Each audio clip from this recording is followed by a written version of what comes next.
Shalom, selamat pagi saudara yang dikasihi Tuhan. Kiranya berkat, damai sejahtera dan sukacita dari Tuhan Yesus Kristus senantiasa menyertai saudara sekalian. Sebelum kita mendengarkan firman Tuhan dan renungan, marilah kita berdoa.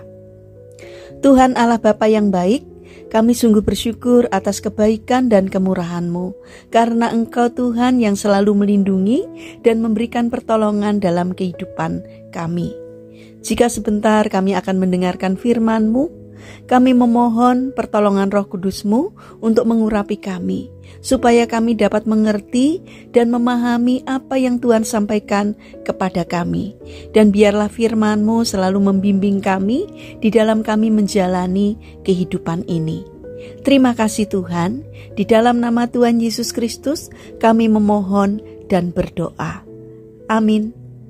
Saudara yang dikasihi Tuhan, bacaan firman Tuhan pada pagi hari ini diambil dari kitab Amsal pasal 23 ayat yang ke-23. Demikian sabda Tuhan. Belilah kebenaran dan jangan menjualnya. Demikian juga dengan hikmat, didikan, dan pengertian. Tema renungan saat ini adalah window shopping. Saudara yang dikasihi Tuhan, di bulan Desember seperti ini, biasanya banyak orang mengunjungi supermarket atau mall. Di antara mereka ada yang berbelanja, tapi ada juga yang hanya sekedar jalan-jalan cuci mata. Window shopping adalah istilah yang dikenakan bagi para konsumen yang hanya sekedar cuci mata di mall atau tempat-tempat perbelanjaan lainnya.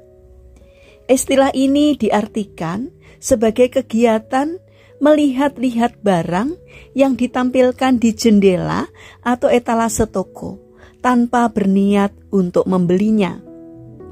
Window shopping juga merupakan salah satu bentuk rekreasi tanpa harus mengeluarkan biaya. Tapi di sisi lain, coba kita bayangkan, jika kita pemilik, penjaga, atau penjual di sebuah toko, di mana calon pembeli hanya melakukan kegiatan window shopping.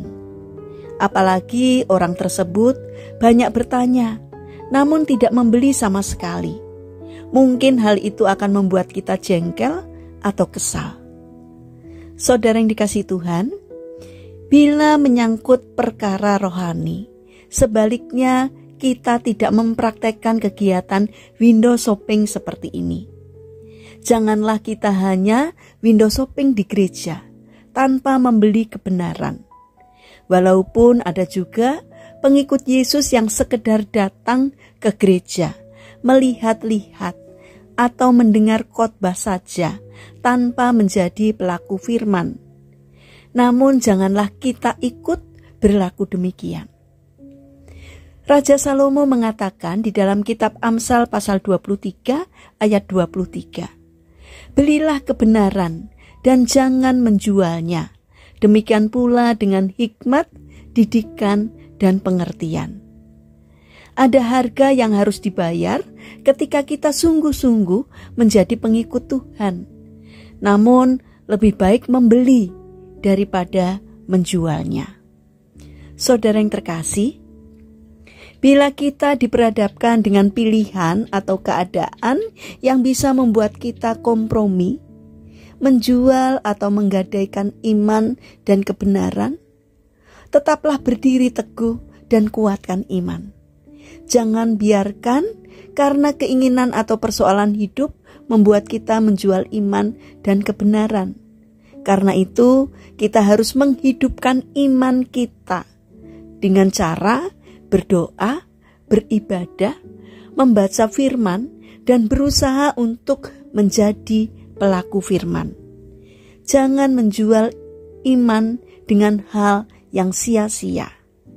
Saudara yang terkasih, marilah kita bangun karakter untuk selalu mencari kebenaran, untuk membangun iman kita. Karena itulah harta yang paling berharga, yaitu iman kepada Tuhan. Mari kita berdoa. Tuhan Yesus yang baik, kami mau membeli kebenaran dan terus tinggal di dalamnya. Ajarlah kami untuk selalu setia kepadamu dan tidak berkompromi dengan hal-hal yang dapat menghancurkan iman kami. Bapa yang penuh kasih, saat ini kami teringat kepada saudara-saudara kami yang mengalami sakit. Kami memohon belas kasih dan kemurahan-Mu. Kiranya Tuhan berkenan untuk menjamah dan memberikan kesembuhan. Kami juga mendoakan bagi yang mengalami permasalahan dan kesulitan hidup. Kiranya Tuhan berkenan hadir untuk menolong mereka. Kami juga ingin menyerahkan untuk setiap rencana dan aktivitas kami hari ini kepadamu. Kami memohon Tuhan yang menolong dan memberkati kami. Terima kasih Tuhan atas setiap kebaikan dan kemurahan-Mu. Dalam nama Tuhan Yesus kami berdoa dan mengucap syukur. Amin. Puji Tuhan, saudara yang terkasih, kiranya firman Tuhan dan renungan hari ini dapat menjadi berkat bagi kita semua. Haleluya.